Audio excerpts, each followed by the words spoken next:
Bonjour. Bonjour. Merci de nous accueillir.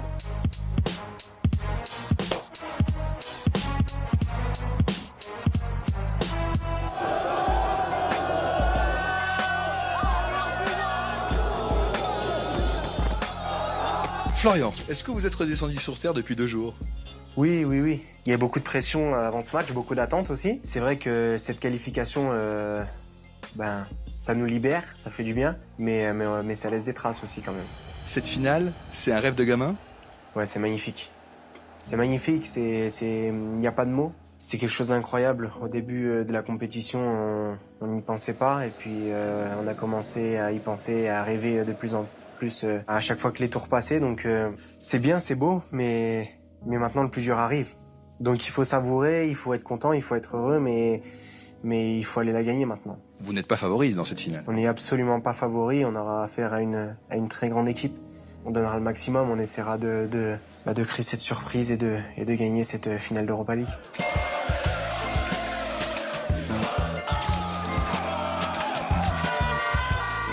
Un mot sur le public marseillais. Ce sont vraiment des frappadingues. Est-ce que vous avez déjà connu un public pareil? Non. Ils nous suivent de partout, J'ai vu des vidéos du Vieux-Port. On dirait qu'on avait gagné la finale. C'était magique, Non, on a de la chance. On a de la chance, vraiment, on a de la chance.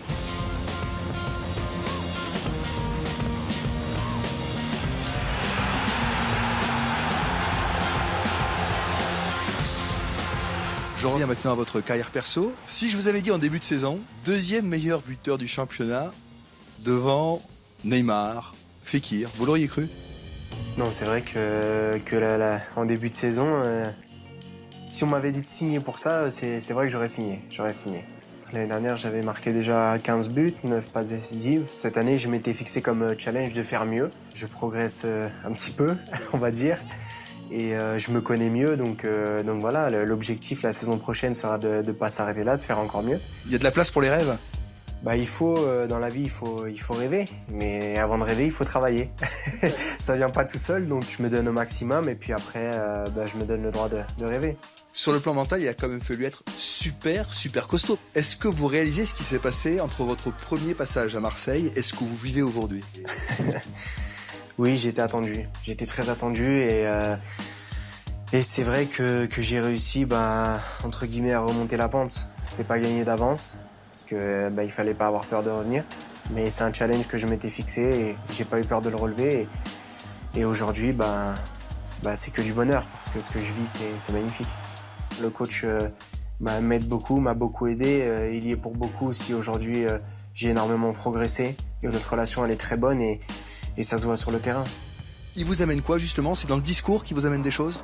Oui, en fait, la différence que Rudy Garcia m'a apportée par rapport à mes autres entraîneurs, c'est que il a laissé mon âge de côté. Même si j'étais plus jeune que les autres, il m'a fait confiance comme un cadre et il m'a toujours parlé comme un cadre et il m'a toujours poussé vers le haut comme un cadre. Et ça, pour un joueur, ça n'a pas de prix parce qu'aujourd'hui, je me sens en totale confiance dans le groupe et c'est pour cela aussi que j'arrive à être épanoui sur le terrain.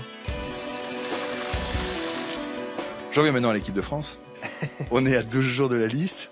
Est-ce que c'est un truc qui vous obsède, auquel vous pensez tous les jours? Non, qui m'obsède, non, forcément j'y pense souvent, mais comme tous les joueurs, forcément on attend, on verra.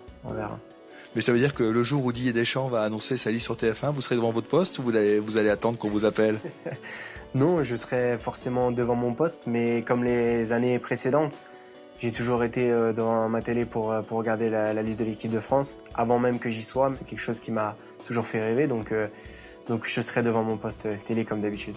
La concurrence, elle est monstrueuse en équipe de France sur ce fameux côté droit. Et oui, il y a beaucoup de monde, mais c'est bien, ça prouve qu'on a une nation forte. Il faut voir ça comme positif parce que la concurrence, ça fait progresser tout le monde, ça tire tout le monde vers le haut, donc pour moi c'est une bonne chose. On vous souhaite le meilleur. Merci, c'est gentil, j'espère. Merci beaucoup. Et merci pour votre accueil. Merci. Ciao. Ciao, merci. Ah oui, n'oublie pas, clique sur le logo Téléfoot au milieu de ton écran pour ne rien rater du contenu exclusif de la chaîne. À la prochaine!